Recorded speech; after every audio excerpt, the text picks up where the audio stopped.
ឲ្យយើង stress កុំឲ្យយើងមកខ្មាស់ពេកយើងសម្រាប់ពេលវេលាដើម្បីរៀនខួរខ្លះទៅអត់មានគ្នាដើរលេងម្នាក់ឯងក៏ដើរកើតតែមនុស្សយើងហ្នឹងពេលទៅពីវិញញាក់សាច់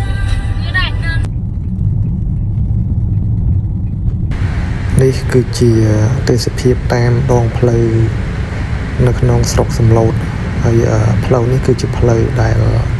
បំបែកចេញពីផ្លូវធំដើម្បីមកកាន់កន្លែងរមណីយដ្ឋានជាច្រើនដែលនៅតាមដងផ្លូវបំបែកមកដែលជាផ្លូវទៅផ្កាព្រៃរីសតព្រោះថ្ងៃនេះពួកខ្ញុំចេញដំណើរកម្សាន្តបែបលក្ខណៈជុំគ្រួសារដើម្បីលំហែអារម្មណ៍ខ្លះពេលទំនេរសម្រាប់ពីការងារអញ្ចឹងណាហើយទេសភាពតាមដងផ្លូវនេះស្អាតមែនទែនផ្លូវនេះគឺជាផ្លូវដែលបំបែកចេញពីផ្លូវជាតិមកពីផ្លូវជាតិដែលចេញពីខេត្តបាត់ដំបងមកដល់ផ្លូវបំបែកមកខាងសំឡូតហើយមកដល់ផ្សារមួយផ្សារដែលផ្សារនេះឈ្មោះផ្សារស្អីគេទេអត់ចាំឈ្មោះទេប៉ុន្តែផ្សារនៅខាងស្ដាំដៃដល់ចំណុចផ្លូវកោនោះបត់តាមផ្សារហ្នឹងមកដែលគេដាក់ផ្លាកមកកាន់ផ្កាព្រៃរីសតណាអ្នកទាំងអស់គ្នាតែទេសភាពតាមដងផ្លូវនេះស្អាតមែនទែនរដូវនេះជារដូវដែលមិនទាន់ចូលដល់រដូវភ្លៀងពេញលេញទេក្នុងខែ3 ខែ4តែទេសភាពចាប់ផ្ដើមពេញស្អាតបដាយហើយតាមដងផ្លូវដែល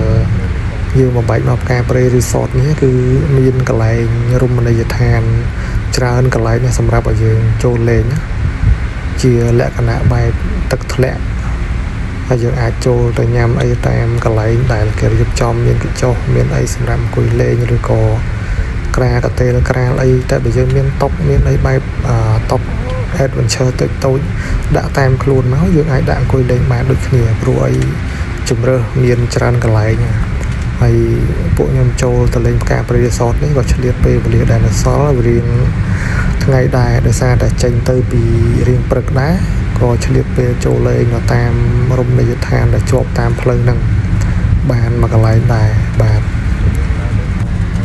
តែសំខាន់រមណីយដ្ឋានច្រើននឹងចូលមួយណាຕົកមួយណាទេដោយសារតែពេលវេលាខ្លីតែមួយថ្ងៃអញ្ចឹងអត់បានចូលច្រើនកន្លែងចូលបានតែទឹកធ្លាក់មកកន្លែងដែលគេហៅថាសំឡូតចាស់អ្នកខ្លះគេហៅបឡាងអញ្ចឹងទៅតែកន្លែងនេះជាកន្លែងដែលមានទឹកធ្លាក់រៀងតូចល្មមតែទេ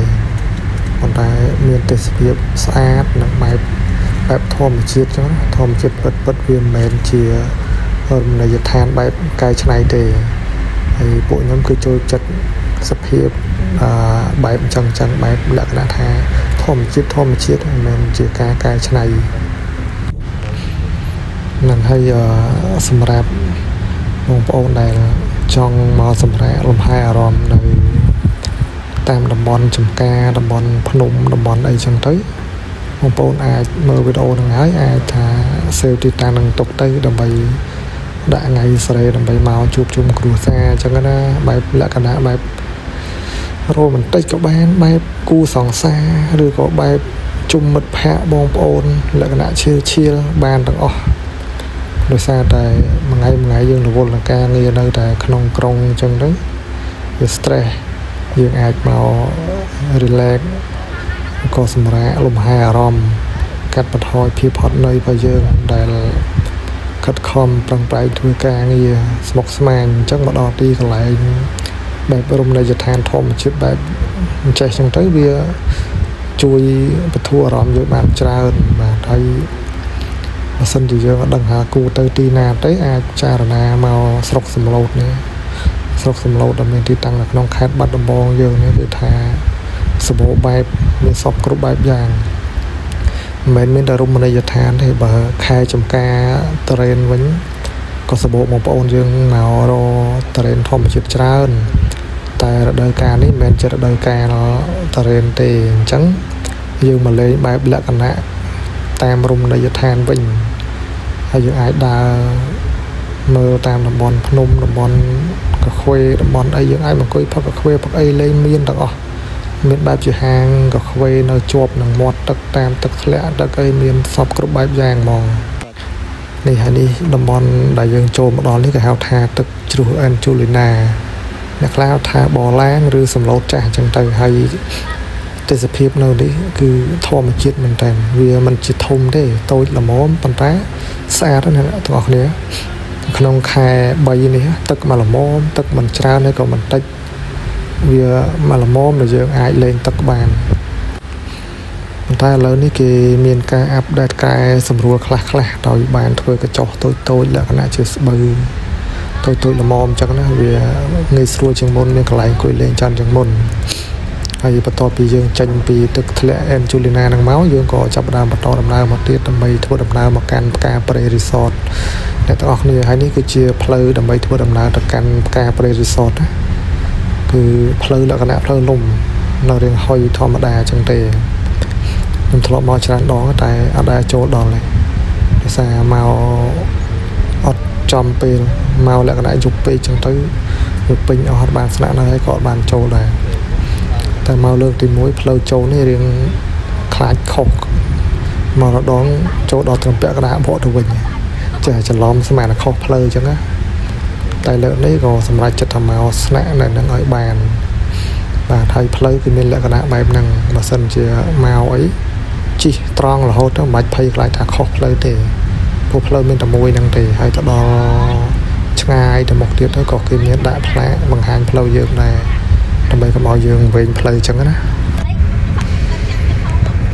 តាមផ្លូវដែលចូលមកមើលទៅវាប្លែកមួយយ៉ាងដែរទោះបីជាអត់បានផ្លូវបេតុងស្អាតប៉ុន្តែធ្វើឲ្យយើងមានអារម្មណ៍ថាដូចយើងកំពុងតែចូលទៅផ្លូវអស់រ៉ូតចឹងដូចយើងចូលព្រៃសុទ្ធមកហ្នឹងហើយតាមសងខាងផ្លូវក៏មានព្រៃឈើមានស្រែចម្ការខ្លះល្មមដែលមើលទៅវារឿងប្លែកភ្នែកចាហើយបើផ្ការព្រៃ Resort ពេលដែលយើងមើលពីចម្ងាយចេះទៅវាដូចជាអត់ទៅជាមានភាពតាក់ទាញទេមើលទៅដូចជាឃើញរឿងសាមញ្ញធម្មតាខ្ញុំមកច្រើនលើកដែរមករដងដោយសារតែមើលពីចម្ងាយទៅមានអារម្មណ៍ថាមើលទៅវាអត់មានអីស្អាតគ្រាន់តែជាលក្ខណៈតង់នៅលើចង្កេះភ្នំអញ្ចឹងណាចឹងក៏សម្រាប់ចិត្តបកទៅវិញច្រើនដងដែរប៉ុន្តែលើកនេះមិនឃើញថាមកឲ្យដល់មើលតើពេលដែលយើងបានចូលមកដល់ទីតាំងពិតទៅតើវាបែបណាសម្រស់នៅកន្លែងហ្នឹងវាស្អាតបែបណាព្រោះអីចំណាំឃើញគេបង្ហោះតែសារច្រើនដែរថាដល់ខាងលើវាស្អាតហើយទៅដល់លើវាអារម្មណ៍ស្រស់ស្រាយអញ្ចឹងណាហើយមានសពគ្រប់បែបយ៉ាងមានតាំងពីហាងកាហ្វេក៏មានយើងអាចមកសម្រាកផឹកកាហ្វេលេងពេលថ្ងៃក៏បានហើយមានអាងហាលទឹកមានអីផុសគេមកចប់នេះអ្នកទាំងអស់គ្នានេះជាច្រកចូលផ្ការព្រៃ Resort ពេលដែលយើងដល់មែនតើគឺចាប់ផ្ដើមឃើញស្អាតបដានេះគឺជាផ្លូវឡើងជំរៃភ្នំឡើងចង្កេះភ្នំហើយគេចាប់ផ្ដើមមានកន្លែងបោះតង់កន្លែងអីផ្សេងចាប់ពីចង្កេះភ្នំឡើងទៅរហូតទៅដល់ផ្លូវឡើងទៅលើភ្នំតែយើងឡើងទៅចតឡាននៅចង្កេះភ្នំអ្នកទាំងអស់គ្នាហើយនេះគឺជាតង់ខាងក្រោមនេះគឺជាប្រភេទតង់ដែលយើងអាចស្នាក់នៅបានគ្នា2នាក់ជាលក្ខណៈប្តីប្រពន្ធឬក៏គូសង្សារអញ្ចឹងណាហើយសម្រាប់បងប្អូនដែលចង់បានតម្លៃរៀងធូរថ្លៃអីនេះតង់នៅខាងក្រោមនេះតម្លៃសមរម្យល្មមដែលអាចទទួលយកបានអញ្ចឹងណាប៉ុន្តែក៏ស្អាតមួយយ៉ាងដែរនេះខាងឆ្វេងដៃពេលដែលយើងឡើងទៅតែតង់នៅខាងស្ដាំដៃមានតង់លក្ខណៈដែលផ្ទះតង់រឿងធំដែរយើងអាចស្នាក់នៅខាងក្រោមហ្នឹងក៏ស្អាតមួយយ៉ាងដែរហើយមានដូចជាឃើញមានទឹកធ្លាក់មិនមែនទឹកធ្លាក់ដូចជាអូទឹកហូរកាត់តាមពីមុខនឹងតិចដែរឥឡូវយើងមកដល់កន្លែងចតឡានហើយអ្នកទាំងអស់គ្នាហើយទេសភាពស្អាតមែនតើដែលពេលដែលយើងបានឡើងមកដល់បើយើងមើលពីចម្ងាយវាអត់ស្អាតទេពេលដែលមកដល់ទេសភាពស្អាតចឹងអត់មានអីត្រូវនិយាយច្រើនទេដោយសារតែឥឡូវនេះពួកយើងបានមកដល់កន្លែងស្នាក់នៅហើយបានបងប្អូនអាចទស្សនាសកម្មភាពវីដេអូពេញតែម្ដងទៅបាទហើយអរគុណសម្រាប់ការមើលវីដេអូនេះពីដើមដល់ចប់ បើសិនជាបងប្អូនចង់មកស្នាក់នៅសម្រាប់លំហែអារម្មណ៍នៅផ្កាព្រៃ resort នេះគឺអត់ពិបាករកទេគេមាន page របស់គេដែរបងប្អូនគ្រាន់តែ search ផ្កាព្រៃ resort ទៅគឺបងប្អូនអាចរកឃើញហើយគេក៏មានដាក់ Google Map នៅក្នុង page គេនឹងដែរហើយមានលេខទូរស័ព្ទតំណែងក្នុង page គេទាំងអស់បាទអរគុណបាយបាយជម្រាបលាណែអាហ្នឹងគេហៅទៅរកសង្សារចាស់ហ៎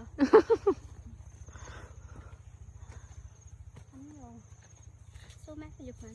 អត់ពុកមួយឈុតមក115 115 បូក15ទៀត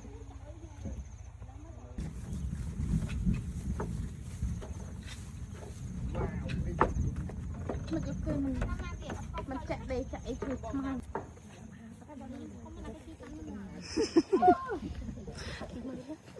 មិនដែរ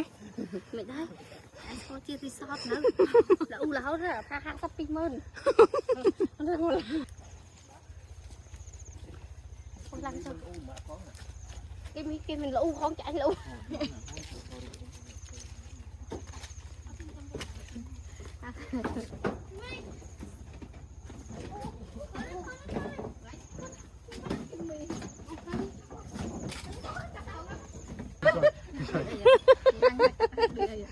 ទឹកក្តៅហ្នឹង đâyកំតន់ ទេតំលេទឹកហើយតោះ អាហើយទឹកនេះរៀងអីគេហ្នឹងហ៎ ថ្ងៃកាត់បិទប៉ុណ្ណឹងបានទេថ្ងៃចាំថាពីក្រោយមីងតិចថាខ្សែបានណា 2 3ហើយថ្ងៃនេះខ្ញុំមកថ្ងៃនៅព្រៃ កាព្រៃ ការព្រៃរីសតនៅនេះហៅផ្លូវនេះ ផ្លូវទៅរកផ្ទះសង្សារចាស់ ហ្នឹងហើយនេះរីសតនេះមកយក115មកយក$115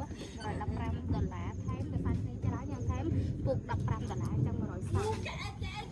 ហើយនៅនេះគឺខ្ញុំដេកចឹងយកមកទឹកទៅប្រាប់យក មួយខែ 130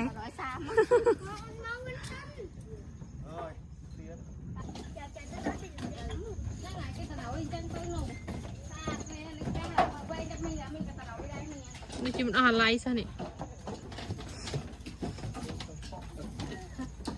ថាពីក្រោយអាយហាញ់ចេញមុខមកអញថាពីក្រោយខ្ញុំថាពីក្រោយគឺសាទូចអូមានរាប់មិនកូនហត់អត់កូនយោក៏តែញគ្មានទេអូយ មានមិនហត់អីបន្តិចផង ហាត់អូយហត់ទៅកូនហើយអូយតែខោព្រមណាតែ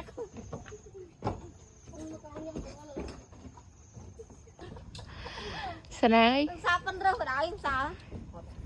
តពី មកអេបអានេះអញថតមេវាសពោតកន្លែងដេកទេមេគេមេអស់កម្លាំងមេទៅ ដល់ស្រឡាញ់ក្រេដេកជាងគេមកអូគេដេកគេមានក្តីសុខគេណាអូ ស្លាទៅ តែឲ្យគេដេកឡើងយូ សុបាយទេ អីទៅខ្ជូថាមកខ្ជូដើមគេមានមកណាតែមកខ្ជូដើម អីគេមិនធ្វើដេកមកគេមាន មកដាក់លើ គេមានហើយ ចា អត់ចូលដល់លេងទេ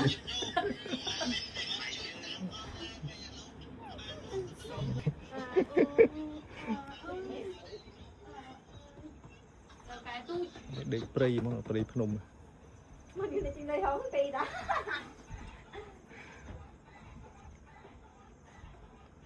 ក្រោមនេះកន្លែងញ៉ាំអីពេលយប់មានម៉ាតមានភោជនីយដ្ឋានមានអីគ្រប់សពនៅនេះទេសភាពកន្លែងនេះនៅកន្លែងដែលខ្ពស់ជាងគេដោយសារពួកខ្ញុំមកកំងយកអាចន់លើគេហ្មងកន្លែងផ្ទះកញ្ចក់ខាងក្រោមជាផ្ទះតង់នេះយកផ្ទះដែលផុតគេខាងលើដល់កពូលភ្នំ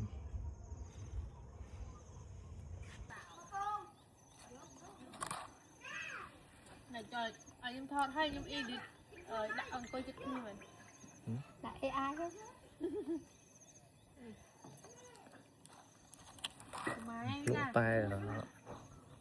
តែ blueberry មកខំរហូតអូយភ្លៀងហ្មងដូចចង់ភ្លៀងមិនទេមានទឹកភ្លៀងអីគេ ăn khách nhiều Như thôi thế kì nó nói chịu ba thằng ba như cái khách tàu mấy mấy tới ôi bi nè phơ ở đam mà bi kho tao đam mà bi ra tới là tôi không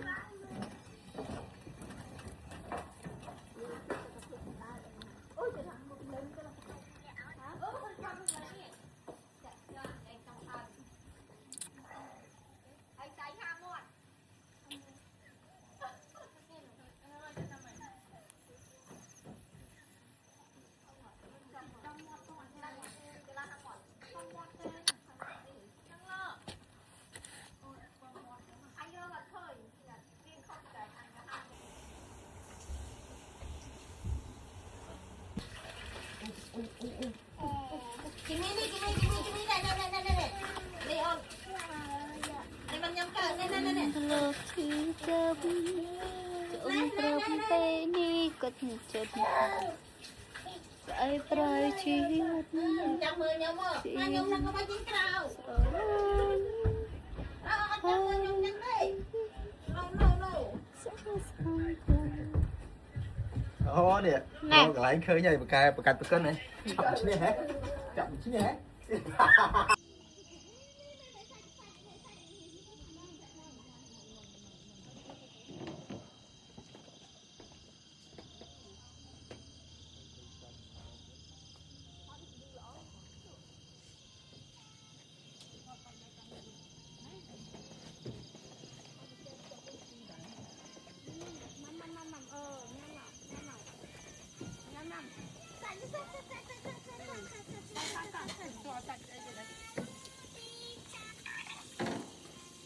áo vở nó phải nhang ăn nó còn nói à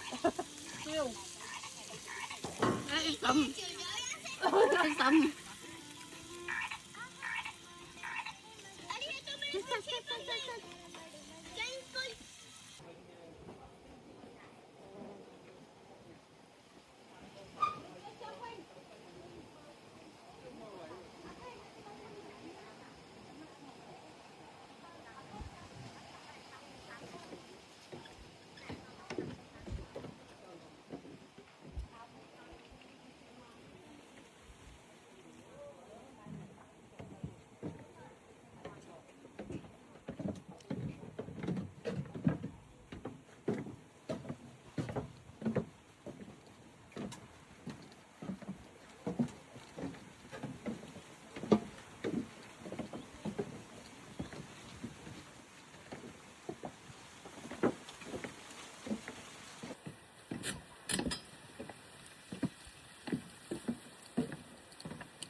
bạn đi biển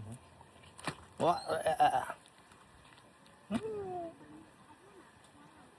bơi biển ôi mà khơi ba phố hả ta